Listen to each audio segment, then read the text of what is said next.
just a few moments ago, we're going to be looking at both sides of this coin, and it is two sides of the same coin. One can't do business without the other, theoretically, right? And we're going to talk a little bit on this panel about what agents need to do to gain the attention of carriers like these and others in the market, and both established companies and those that are those agencies that are just getting started in the market. Because perpetuation, I think, is a key issue. We're also, we won't let you totally off the hook. We'll talk a little bit about, what carriers can do to distinguish themselves and attract the attention of agents. But let's start off. Why don't we start off with you, Jeff, since you're the chair of the New York Insurance Association. So you represent a carrier market here in the state of New York. In your particular situation, you have a sort of unique type of structure, you're cooperative. What do agents need to do to sort of get through the get into on the ground floor with you and establish a very positive business relationship?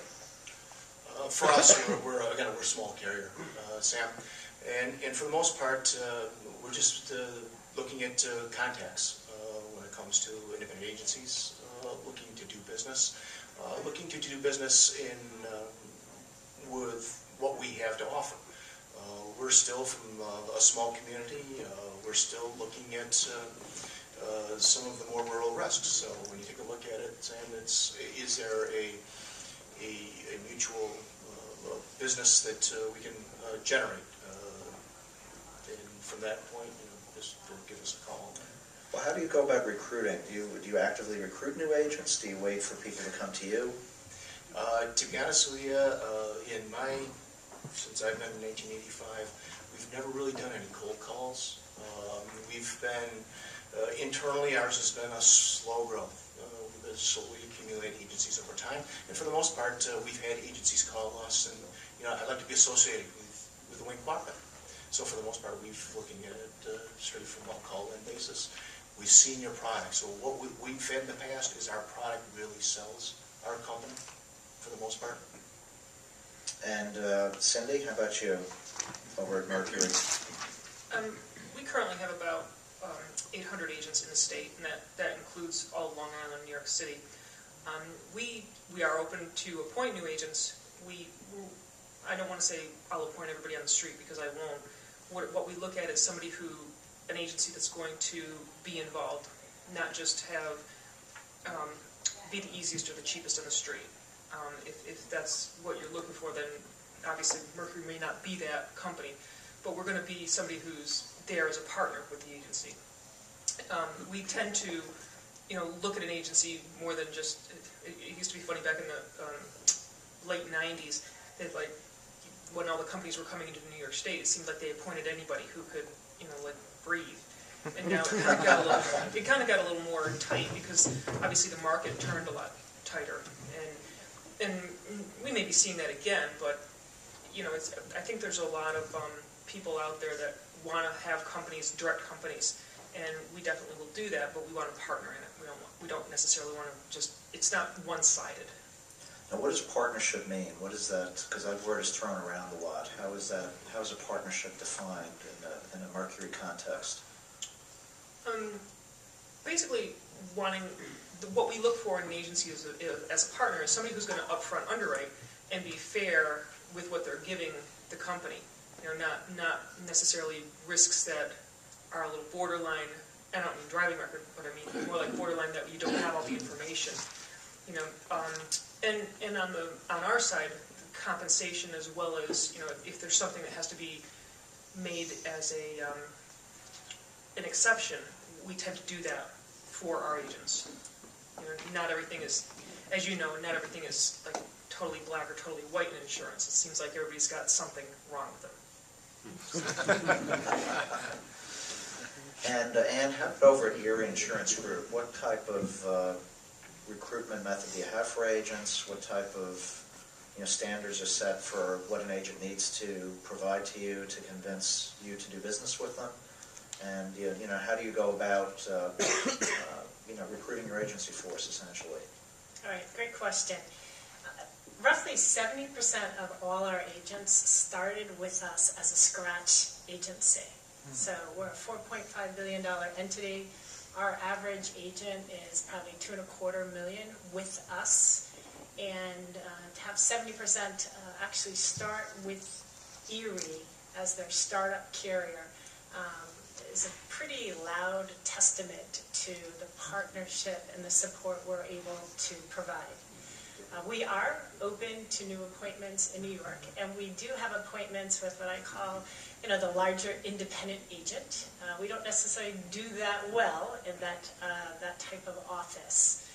When we go out to recruit, we are looking for folks who have the right sales aptitude. So we actually do some testing to see, does the background and the aptitude and the competency match with the profile that we have for a sales professional in the insurance arena.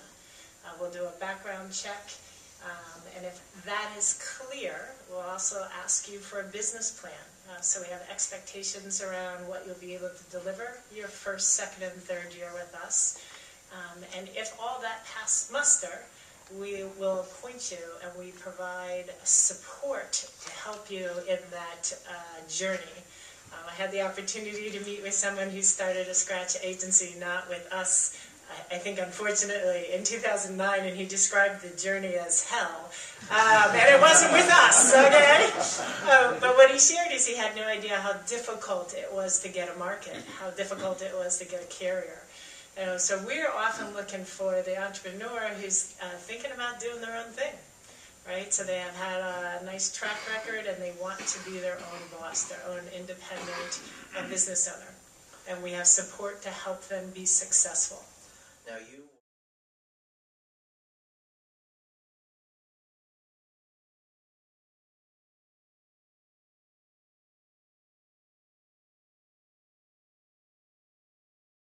Just like with the last panel, I know that we had laid out how we're going to do the discussion. I think we'll probably do a little bit of both sides about what you gentlemen think an agency needs to do to gain the attention of top carriers and maintain the relationship, as well as what onus you put on your partners in terms of what a carrier needs to do to earn your loyalty and your business.